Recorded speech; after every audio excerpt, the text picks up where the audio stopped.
स्वागत है रफ्तार बेस क्लास 10th में, जो कि हम चैप्टर 4 नाखून क्यों बढ़ते हैं वो पढ़ाने जा रहे हैं। इसका सब्जेक्टिव ऑब्जेक्टिव 2027 के लिए बहुत ही ज़्यादा इम्पोर्टेंट है। पहला प्रश्न है, नाखून क्यों बढ़ते हैं? यह प्रश्न लेखक के आगे कैसे प्रसिद्ध हुआ? अब हम इसका उत्तर देख रहे हैं। नाखून क्यों बढ़ते हैं, यह प्रश्न लेखक के आगे उनकी छोटी लड़की के माध्यम से उपस्थित हुआ। लेखक के छोटी लड़की ने ही एक दिन अचानक लेखक से पूछ लिया कि आदमी के नाखून क्यों बढ़ते हैं। ठीक। दूसरा प्रश्न है, बढ़ते नाखूनों द्वारा प्रकृति मनुष्य को क्या याद दिलाती है? उत्तर है, बढ़ते नाखूनों द्वारा प्रकृति मनुष्य को याद दिलाती है कि तुम्हारे नाखून को भुलाया नहीं जा सकता। प्राचीन काल में मनुष्य जंगली था, वह वनमानुष की तरह था। उस समय वह अपने नाखून की सहायता से जीवन की रक्षा करता था। दांत होने के बावजूद नख ही उसके असली हथियार थे। उन दिनों अपने प्रतिद्वंदियों को मतलब वह कि एक दूसरे से लड़ने में को पछाड़ने के लिए नाखून आवश्यक अंग थे। प्रकृति मनुष्य को याद दिलाती है कि तुम वही प्राचीनतम नख एवं दंत पर आश्रित रहने वाले जीव हो। पशु की समानता तुम में अब भी विद्यमान है। ठीक। 3 का प्रश्न है, लेखक द्वारा नाखून को अस्त्र के रूप में देखना कहाँ तक संगत है? उत्तर, कुछ लाखों वर्ष पहले मनुष्य जंगली था। ठीक। उसे नाखून वन की जरूरत थी, क्योंकि आत्मरक्षा एवं भोजन हेतु नख की महत्ता अधिक थी। उन दिनों प्रतिद्वंदियों को पछाड़ने के लिए नाखून आवश्यक अंग था। असल में वही उसके अस्त्र थे। अब मनुष्य समयांतर अपने अस्त्र में भी परिवर्तन कर लिया, अतः नाखून को प्राचीनतम समय के लिए उस कहा जाना उपयुक्त और तर्कसंगत है। ठीक। यानी इसमें तीसरा में यह कहा गया कि नाखून अस्त्र, यानी जब जंगल में शिकार करने जाते थे जंगली जानवर को खाने के लिए, वो अपने नख और नाखून एक ही बात, नाखून और दांत का प्रयोग किया करते हैं। ठीक। 4 का प्रश्न है, मनुष्य बार बार नाखून को क्यों काटता है? उत्तर है, मनुष्य निरंतर सभ्य होने के लिए प्रयासरत रहा है। प्रारंभिक काल में मानव एवं पशु एक समान थे। ठीक। नाखून अस्त्र थे, लेकिन जैसे जैसे मानवीय विकास तेजी होती गई, मनुष्य पशु से भिन्न होता गया। उसके अशस्त्र सभ्यता संस्कृति में निरंतर नवीनता आती गई। वह पुरानी जीवन शैली को परिवर्तित करता गया। जो नाखून अस्त्र थे उसे अब सौंदर्य का रूप देने लगा। इससे नयापन लाने, इसे संवारने एवं पशु से भिन्न दिखने हेतु नाखून को मनुष्य काट देता है। ठीक। 5 का प्रश्न है, सुकुमार विनोद के लिए नाखून को उपयोग में लाना मनुष्य ने कैसे शुरू किया? लेखक ने इस संबंध में क्या बताया है? ठीक। उत्तर, लेखक ने कहा है कि पशुवत मानव भी धीरे धीरे विकसित हुआ, सभ्य बना, तब पशु की पहचान को कायम रखने वाले नाखून को काटने की प्रवृत्ति पनपी। यह प्रवृत्ति कलात्मक रूप लेने लगी। अपनी अपनी रुचि के अनुसार किसी ने नाखून को कलात्मक ढंग से काटना पसंद किया तो कोई बढ़ाना।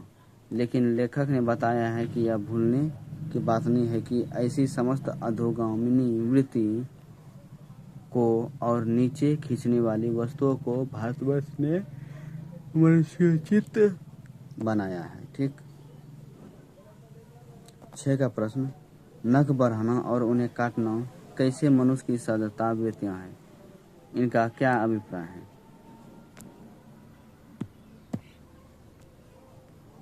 उत्तर है, मानव शरीर में बहुत सी सहज वृत्तियां अंतर्निहित है। दीर्घकालीन आवश्यकता बनकर मानव शरीर में विद्यमान सहज वृत्तियां अनजान स्मृतियों को कहा जाता है। नख बढ़ाने की सहायता वृत्ति मनुष्य में निहित पशु तत्व का प्रमाण है। उन्हें काटने की जो प्रवृत्ति है वह मनुष्यता की निशानी है। मानव पशुता को छोड़ चुका है क्योंकि पशु बनकर वह आगे नहीं बढ़ पा सकता। इसलिए पशुता की पहचान नाखून को मनुष्य काट देता है। बताया जा रहा है कि हमारे पूर्वज थे, जो आदिवासी सब जो लोग थे, उस समय नाखून बराबर रखा करता था शिकार करने के लिए, जो कि वह नाखून बढ़ाता था उस समय। लेकिन आज के समय में नाखून काट रहा है क्योंकि हम उसी पशुता की श्रेणी में नहीं है। ठीक। 7 का प्रश्न है,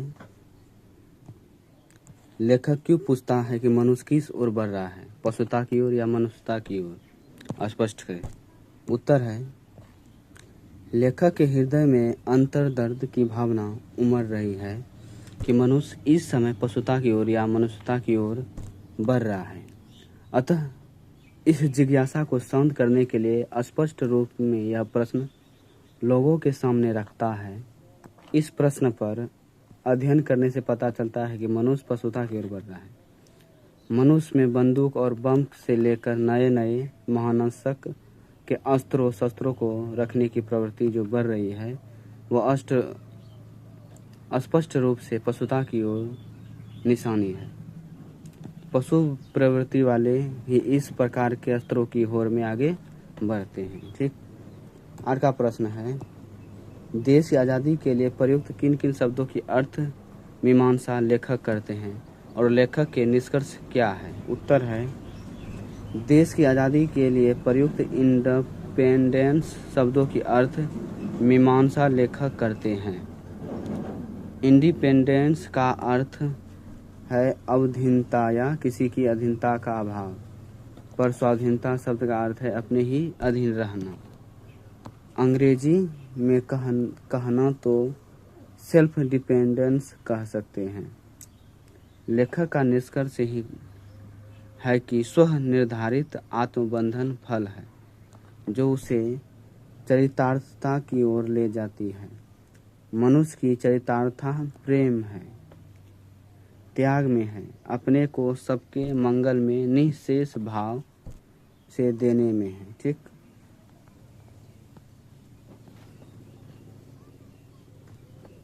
9 का प्रश्न है, लेखक ने किस प्रसंग में कहा है कि बंदरियां मनुष्य का आदर्श नहीं बन सकती? लेखक का अभिप्राय स्पष्ट करें। उत्तर है, प्रसंग में मैं ऐसा तो नहीं मानता कि जो कुछ हमारा पुराना है, जो कुछ हमारा विशेष है, उसे हम चिपटे ही रहें। पुराने का मोह सब समय वांछनीय ही नहीं होता।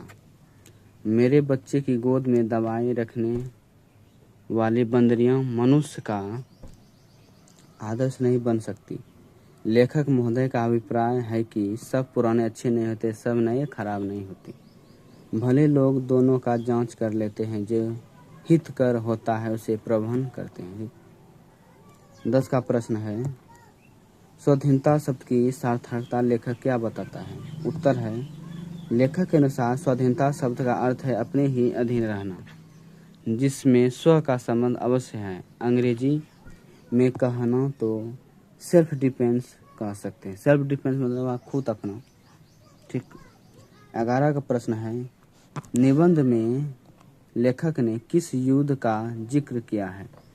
लेखक के दृष्टि में बढ़े के कथनों की सार्थकता क्या है? ठीक। उत्तर है, लेखक महोदय ने एक ऐसे युद्ध का जिक्र किया है जो अभी अपनी पूरी जिंदगी का अनुभव कुछ शब्दों में व्यक्त कर मनुष्य को सावधान करता है, जो इस प्रकार कहता है कि बाहर नहीं भीतर की ओर देखो, हिंसा को मन से दूर रख करो, मिथ्या को हटाओ, क्रोध और द्वेष को दूर करो, लोक के लिए कष्ट सहो, आराम की बात मत सोचो, प्रेम की बात सोचो, आत्मतोषण की बात सोचो, काम करने की बात सोचो। लेखक की दृष्टि में यह कथन पूर्णतः सही है।